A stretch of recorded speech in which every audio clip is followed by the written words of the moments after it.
जिन लोगों को मान रखना ना आता हो वो अल्फाज ज़ाय करने से बेहतर है इंसान मुस्कुराकर खामोश हो जाए।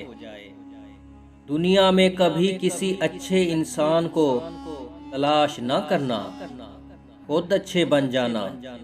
हो सकता है आपके इस काम से किसी और की तलाश खत्म हो जाए।